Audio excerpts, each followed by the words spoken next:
and welcome back to my channel, Craft Time by Casey. I am Casey, and today this is the multi-strand necklace and earring set that I will be making. Most of the components came from Sam's Bead Box for the month of December 2022. And if you would like to see how this necklace and earring set came about, then stay tuned.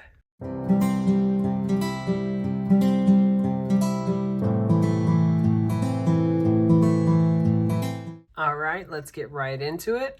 I'm going to start off with the tools that I will be using. I have 2 sets of chain nose pliers, 1 set of cutters, 1 set of round nose pliers, and 1 set of crimping pliers. And I do want to briefly mention my tool set. This is the Casual Comfort tool set, and I recommend it all the time, and I absolutely stand by it. This tool set is very high quality, very well made, and as the name suggests, it is just so comfortable to use.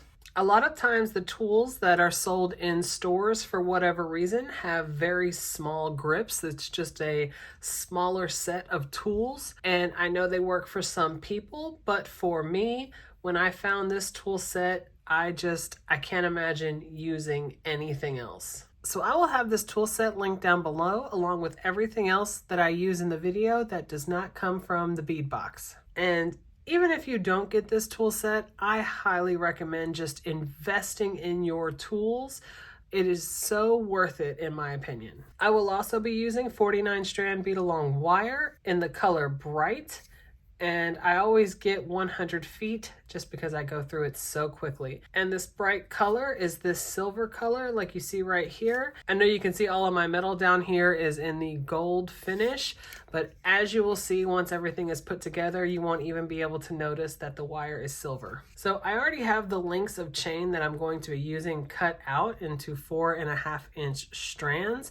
And this is the chain that I will be using. I will have this chain linked down below, but I want to mention that it is listed in rose gold. And when I ordered it, I was actually looking for rose gold chain. So I was kind of disappointed when this came in that it's this bright yellow gold color. Once I finally got the rose gold chain that I wanted, I absolutely love this for the yellow gold that it is, and I have used it frequently. This chain is absolutely beautiful. I love it and I definitely recommend it. And like I said, it will be listed down below, and I've already got it measured out for this necklace here. So I will also have in the description box the opening video for Sam's Bead Box for the month of December 2022, because it will have a very detailed description of every one of the beads that I use in today's video that came out of the bead box. And the things that are from my stash, of course, we have the chain, these 4-leaf bead caps, and of course the findings. We have the lobster clasp here and the wire guardians, the crimp covers and the crimp tubes, and of course some jump rings. I also have 3 head pins and an eye pin. So I already have a length of wire cut out. This is right at 12 inches long. So this is how I start each strand. I will put on a crimp tube, a jump ring, and a wire guardian. I'm going to put it through one side, wrap it around, and put it through the other. And you want to make sure the jump ring goes up in the wire guardian, and I'm going to pinch it closed with my fingers. And you want both ends of the wire to go through that crimp tube. I'm going to pull on the longer strand so that the tail isn't quite as long. And I want to separate the wires. I know the pieces are kind of small, but I want to separate those wires so they are not crossed under that crimp tube. I'll pull on the piece here. I'm going to go in with my crimping pliers into the second divot and give it a good smash and get that taco shape. Flip it on its side, go into that first divot, give it another smash, and that gets it pretty good, but I like to go in with that flat part on the end and give it the final smash, and that makes it nice and snug. I'm going to hold on to that jump ring at the end, take a crimp cover, Put it right on top of that smashed crimp tube. Flip it up just like that. Go in with my chain nose pliers. Give it a gentle smash. And then I'm going to go with my chain nose pliers again. Go front to back on that crimp cover. And that is how we start each strand. So now it is just the order of the beads.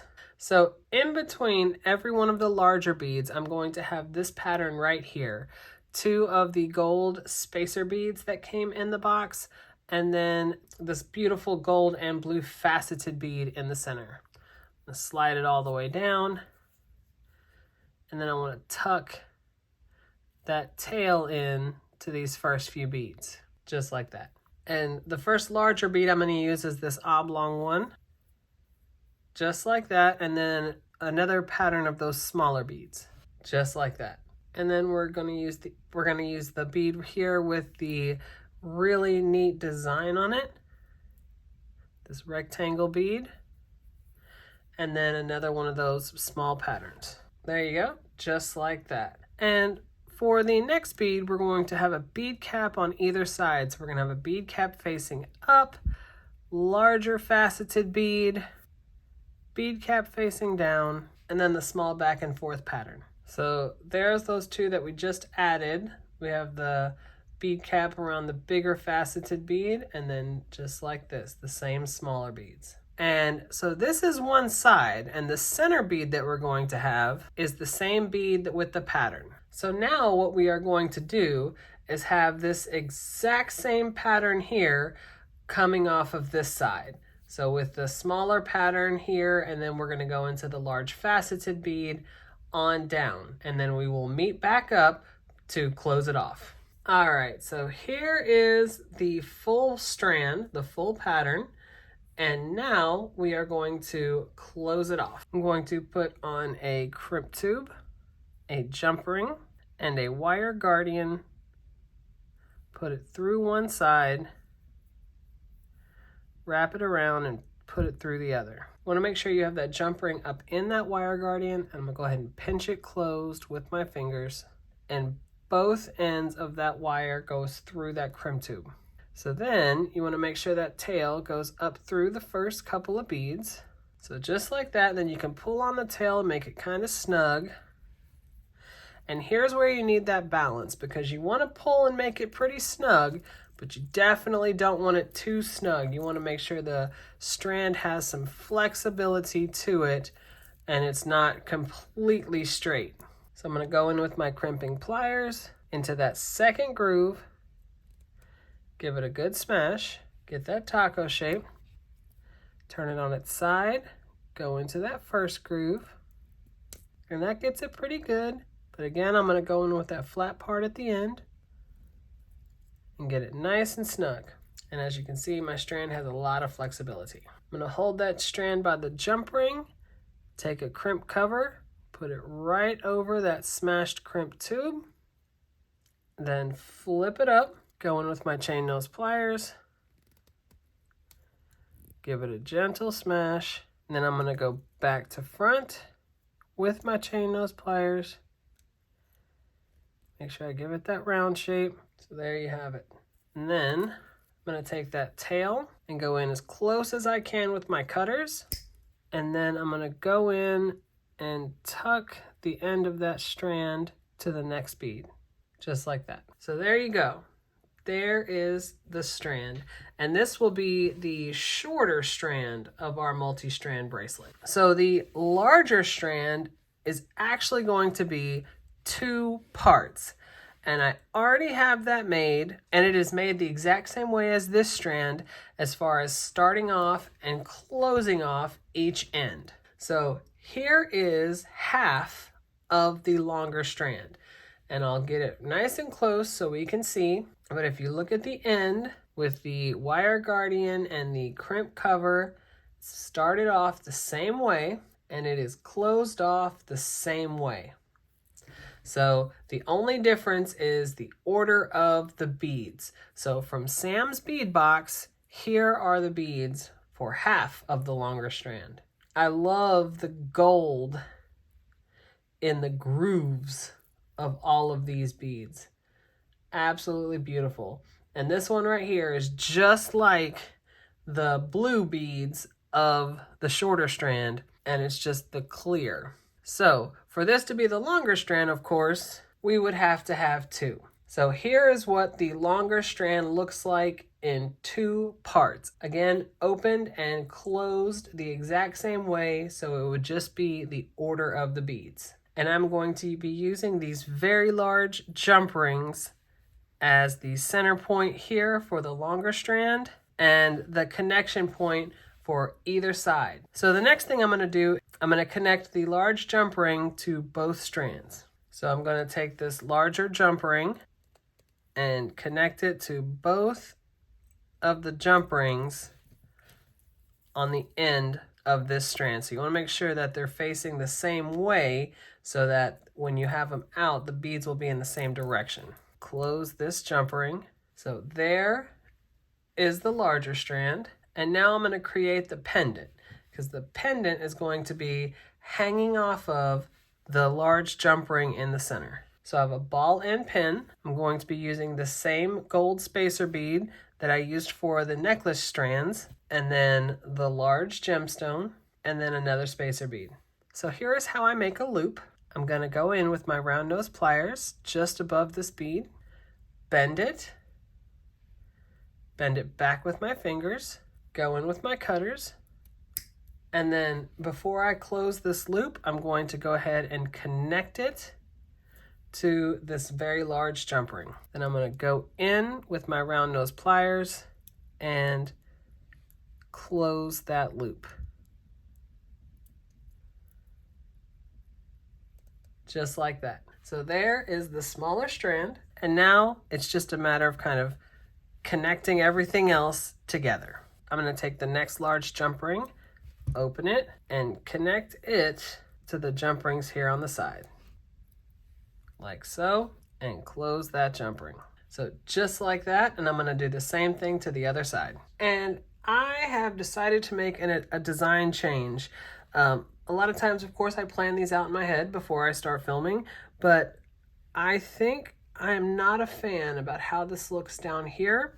So I'm going to change it to a smaller jump ring. So this is still a large jump ring. It's 8 millimeters, but it's not quite the big jump ring that I have down here. So I'm going to take off all of these jump rings down here at the bottom and change it to the small one. All right, so I like that quite a bit better. I am a much bigger, I feel like, I don't know, I think the larger jump rings just were a little bit louder for me, and I think the beads are loud enough. I like for the design to be loud in the beads, and I think the smaller jump ring is just a little more subtle, and I like that. So I'm going to switch these to the smaller jump ring as well.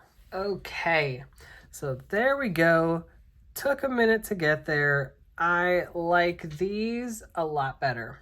So now we're going to move on to the chain at the top. So I'm going to take a 6 millimeter jump ring and connect it to the last link, just like that. And before I close the jump ring, I'm going to go ahead and connect it to the larger jump ring and close that jump ring. All right, there you go. We're going to do the same thing on the other side. All right, so here we go. Both sides are connected to the chain. So I'm going to grab another jump ring and connect it to the other last link, just like that. And I'm going to put on the lobster clasp. And then for the other side, I'm going to open that jump ring, connect it to the other last link, and then close it. Now we will connect it. Just like that.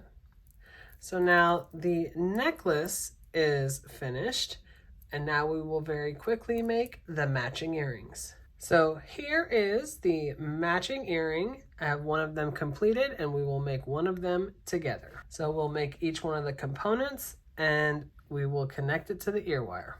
Take the ball pin, have one spacer, clear design bead, and then for the small back and forth, I want to use the blue faceted bead to show an alternate in color, just like that. Go in right above with my round nose pliers, bend it bend it back with my fingers, go in with my cutters, and then close the loop with my round nose pliers. Just like that. And then I'm going to do the same thing with an eye pin for the blue one. Just like that. Go above with the round nose pliers, bend back with my fingers, go in with my cutters, and then before I close that loop, I'm going to just connect the two components and then close that loop with my round nose pliers. Just like that, and they're connected in the center. Then to connect the ear wire, open the bottom just a little bit, connect it to the loop there at the end, close it. And there is the pair of earrings. I will set all of it up on my display so we can see it better. All right, here it is. I have to say, I don't know, I have my reservations about this one.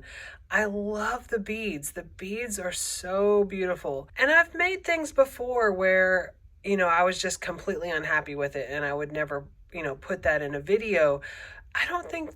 I'm not completely unhappy with this one. I'm just not sure. I love the way the 5 beads fall right here in the front. I just think that is a really cool part of the design. I think that's just awesome. I'm not sure. Maybe if I had like chandelier type components at the side. I don't know. I like it. I do. I just don't love it. But I don't want to scrap it. I definitely don't. I think these beads are absolutely beautiful. And I definitely think I'm going to take the leap and put this one out there.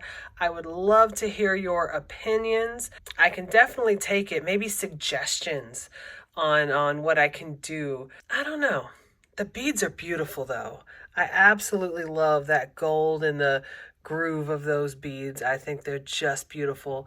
And I think the earrings came out nice. I really like them and I think they go well with the set. But I don't know. I'm never going to lie. I'm never going to say that I like something a lot if I don't. And I feel like this one has just got me stumped. I'm not sure. So I would love for you to leave me a comment and let me know what you think, or if you have a suggestion on maybe how I can fix it, or do you love it as it is?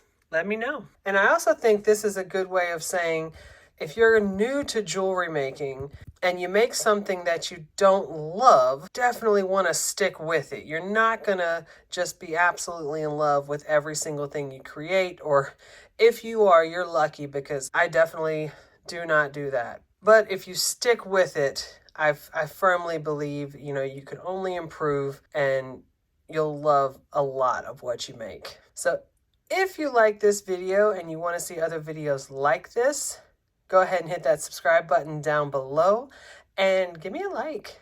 Leave a comment. I absolutely love reading my comments. You guys are so kind, and trust me, you will not hurt my feelings if you make a suggestion on how you think I can improve this necklace. And I definitely look forward to seeing you in the next one. Bye.